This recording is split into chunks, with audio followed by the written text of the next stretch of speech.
Estamos com Shlomi Berger, pai de Agam Berger, de 19 anos, que atualmente é uma das israelitas mais jovens mantidas em cativeiro pelo Hamas.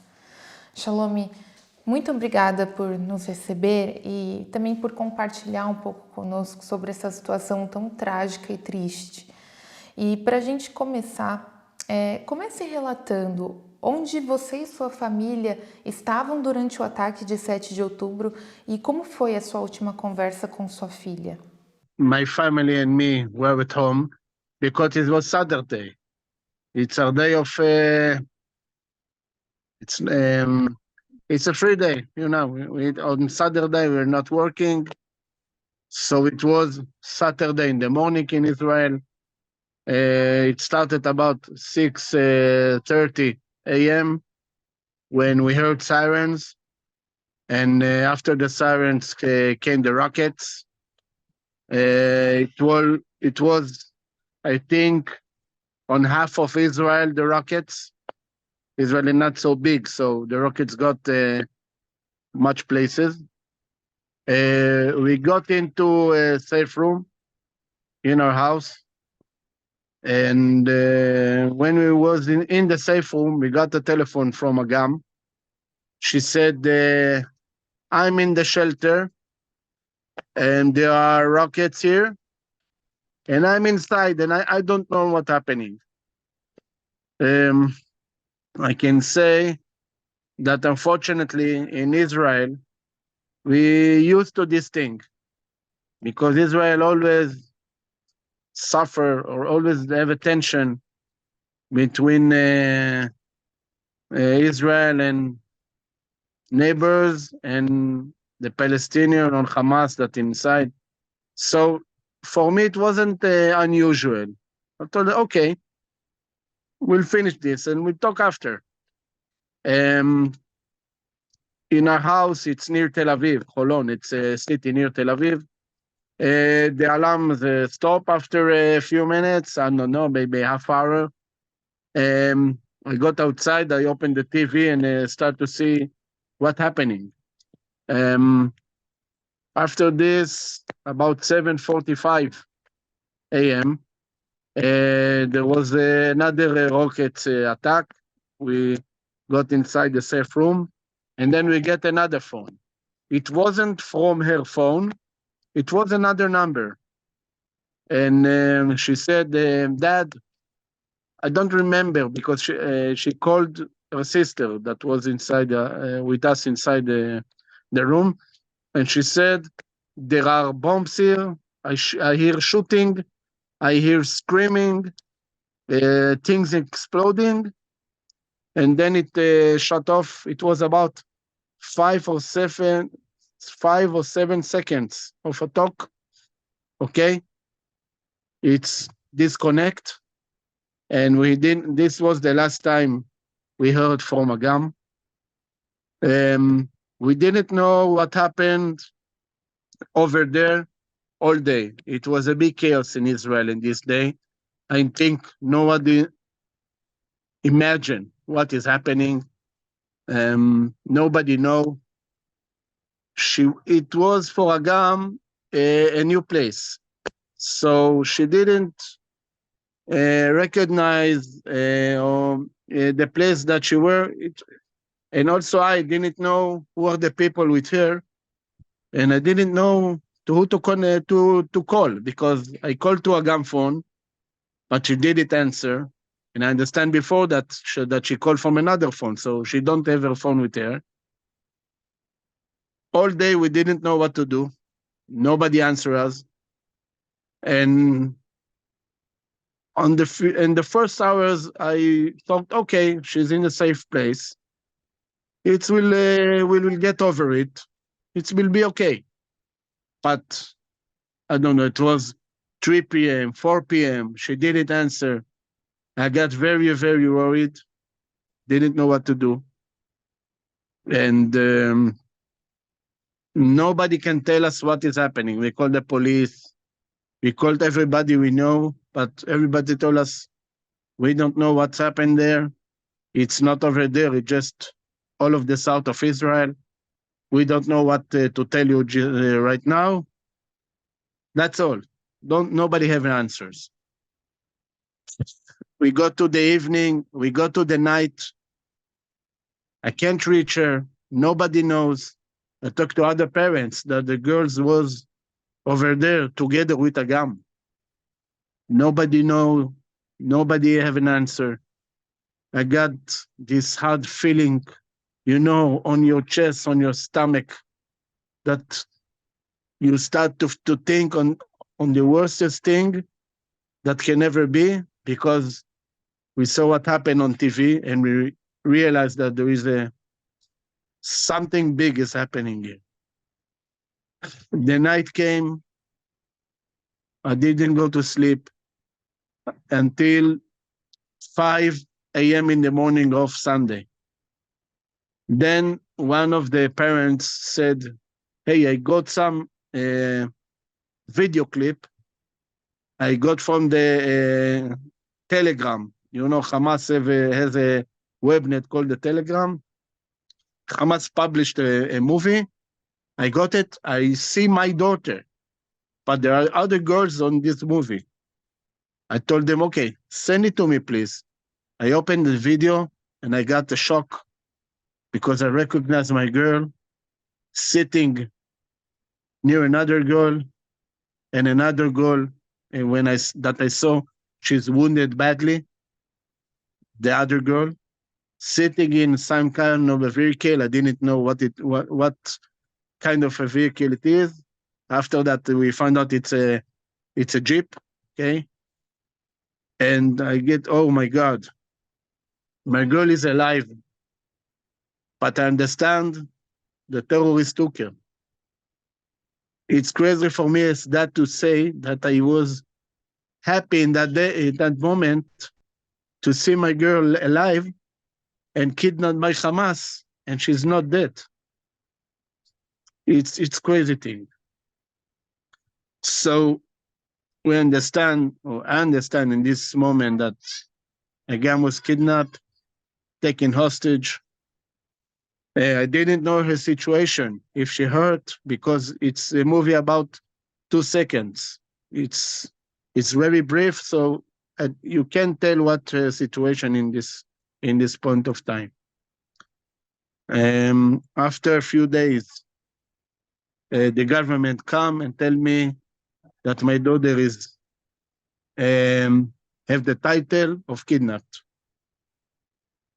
Since then, until the 26th of November, we didn't know nothing about Agam.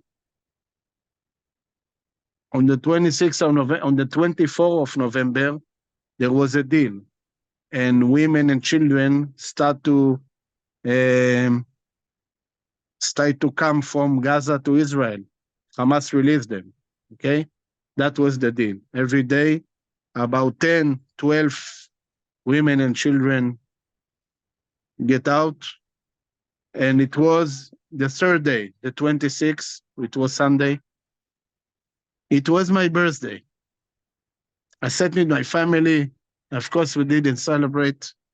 The kids, the other kids went to the room. I sat with my wife in the evening here. And it just been very, very sad, because birthday for us is a big event, and you like to celebrate all the family. But of course, we can't celebrate without Agam. Sorry, a little bit. It's emotional for me. Yeah. Suddenly, it was in the evening. I don't remember which time. Maybe 7, 8, 9. I got a phone call.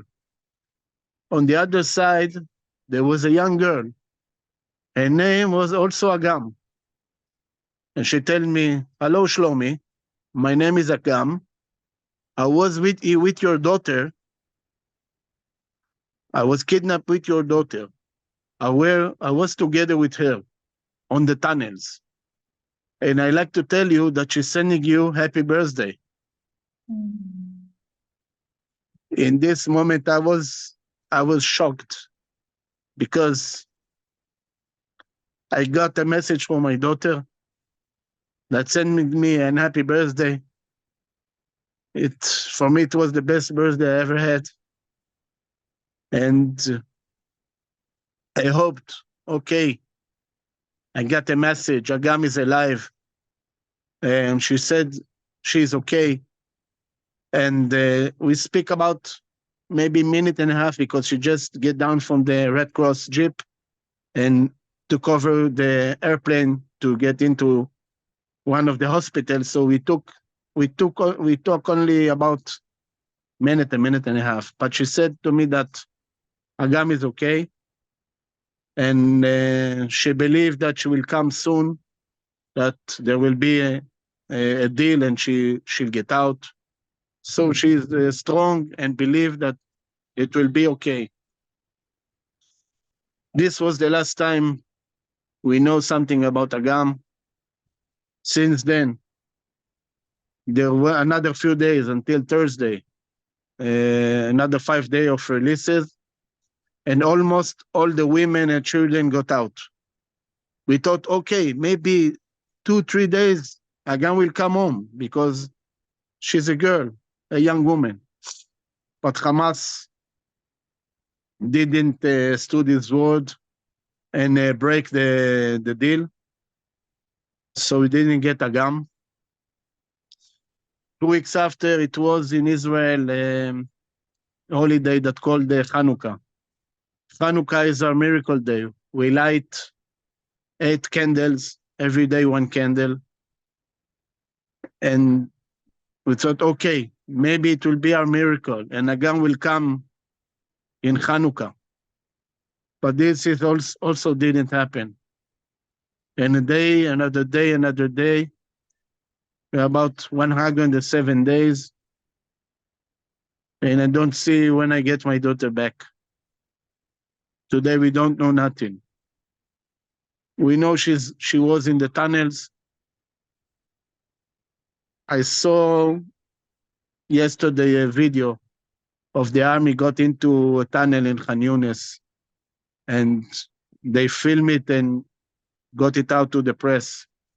And when I see that you're going such a long distance and have a little corners in the tunnel, no air, no sun, I grabbed my head and said, my girl is sitting in a place like this. How does she feel? The air on the ground, it's not fresh. It's always wet. It's like the jungles in Brazil, I think. It's always so like you're near the sea. You always sweat. It's terrible. I think on my daughter in this condition, the women and some of the women that got out on the 26th of November and other women said that girls and women tell them that they have been sexual abused. And what am I afraid? That things happen also to Agam, and we don't know. And I don't know, she can be pregnant. For God's sake, she can be pregnant. A young girl, 19. So it's very hard days for us. We had a big faith in the start when there was the first deal. But every day, every minute that passes, we just get crazy. We don't know what to do. Agam likes to play the violin. She volunteers with kids with a difficult background, kids that when they finish school, they don't have a hot meal at home. So we go to some kind of a shelter. And she volunteered in a place like this, help little kids, make homework with them, help them with just be their big sister for a few hours. They like to have fun, travel. And I think about this young girl that just started their life. And I'm trying to be optimistic and be strong for her. But every day it's tearing apart. My family, I have 3 more kids. Agam have a twin sister. She said she feel her, okay? And another girl that is almost 18, and another boy, 12 and a half. They don't want to go to school. They just don't want to do almost nothing. They're just sitting and waiting for their sister. My wife doesn't go to work. Me, myself, try to work a little, but I can't do it. It's very hard. And for us, it's like kind of a torture. We must bring them back home as soon as possible. She's a high risk. She's in the most high risk group because she's a young woman, and everybody knows what they did and what they are doing there. I'm afraid that they just hurting them and abusing them. I hope they're alive, and she is alive. I don't know. Eu realmente sinto muito, é um relato muito triste de ouvir. E nos diga, as famílias de reféns têm recebido algum suporte em Israel? The hostage families, yes, we have support from the government about everything we need, mental help, financial help. Yes, but I can pass everything. I don't need this help. I just want my girl. You know, it's everybody is around us, helping us. In Israel, everybody in these days help each other, no matter what. If you're wearing a kippah and you're a believer, guys that not believe, you know, there are all sorts of people in Israel, like every country. But you feel like in these days, all of us are brothers and sisters. And you feel the support from everyone. My wife yesterday went to hospital to visit soldiers that wounded in the fights. There are unfortunately thousands of them, of wounded soldiers. And when she tell them, I am a hostage mother, and I came to make you happy, brought you some present. It's tomorrow. It's holiday. It's called the Tu Bishvat.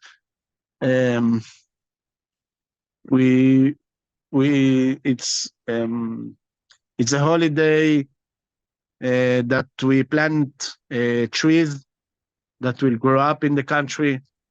This is the holiday. We just plant trees that will get big, and this is the meaning of Tu Bishvat. And she made some presents to the soldiers, and when they saw her bringing this story, they said, "I wanted to tell you." My nephew called my wife, his name Merav. They told her, Merav, be sure that we were there for your kid, and don't feel ashamed that we are hurt. It's for the people of Israel and for your kid. So for us, it's okay. They are heroes for me. So I said, in this situation in Israel, everybody is brothers and sisters, and hope will be stay in this situation. That everybody want to help each other. This is the right thing. Tem um vídeo da Agam tocando a música Aleluia com o violino que tem tocado milhares de pessoas na internet. Como você vê essa imagem da Agam tocando essa música? I think that people that played the violin, especially young, for me it's a symbol of hope. The violin is we call it a Jewish tool, because in the Jewish culture, the violin have a big, it's a big symbol. It's something central. I don't know, Agam, on the age of 6, tell her mother, I want to play the violin. Tell her, Amara, are you sure? Yes, I like violin. Okay, we bought her a little one, and she started playing. And in the years, she always played. She was in a musical class when she was in high school and before it. And all day it's a fun class. Some sing, some of the guys played in some instruments, and she picked the violin. I think it's a special tool, and Agam is very connected to this tool. And every time I see that video that you're talking about, I just break. I cannot stop crying.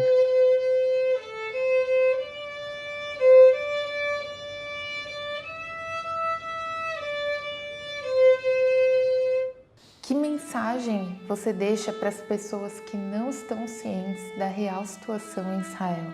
I think that everybody looks at, well, they're not here. They see the media.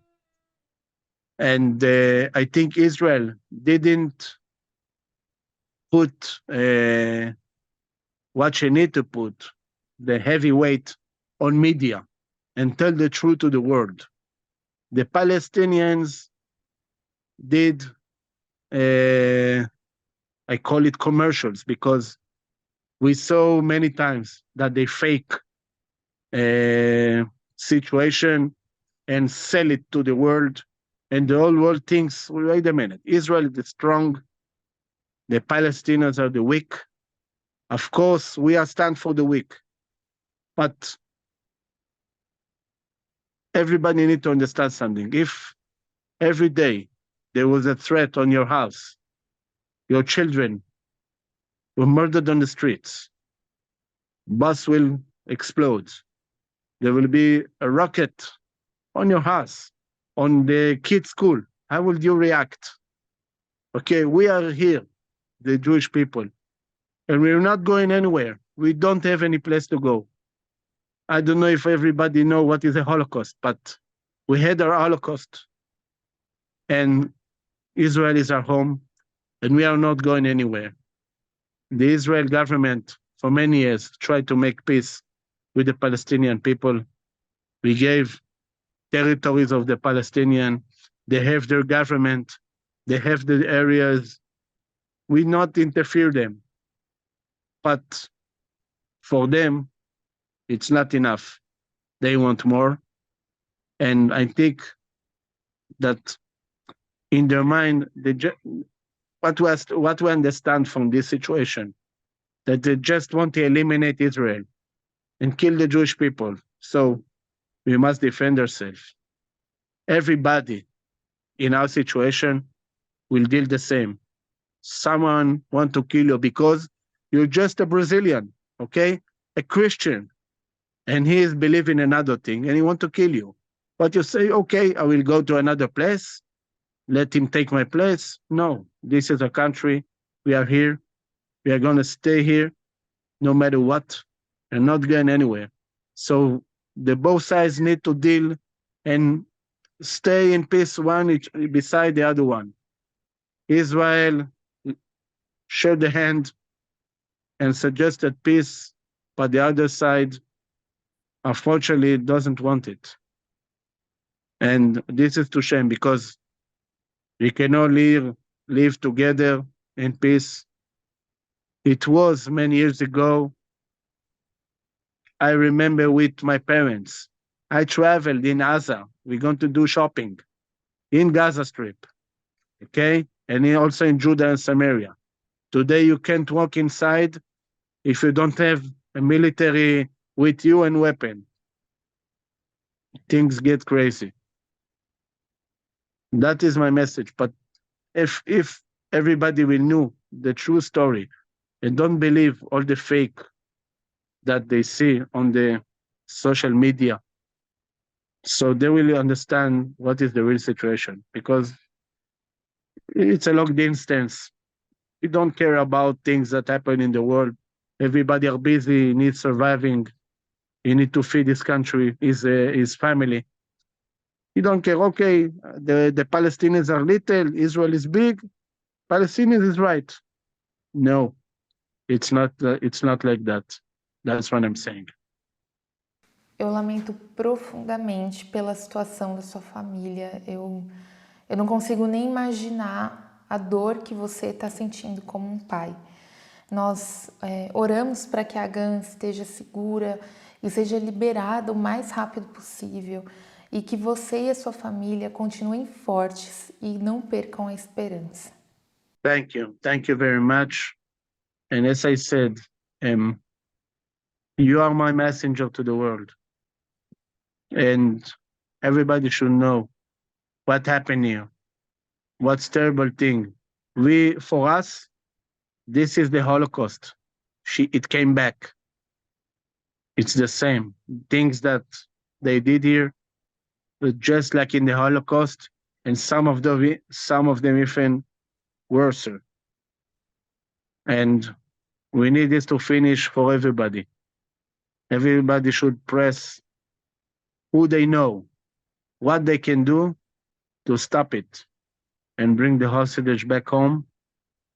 And we finish this situation, because it's unbearable to every human being.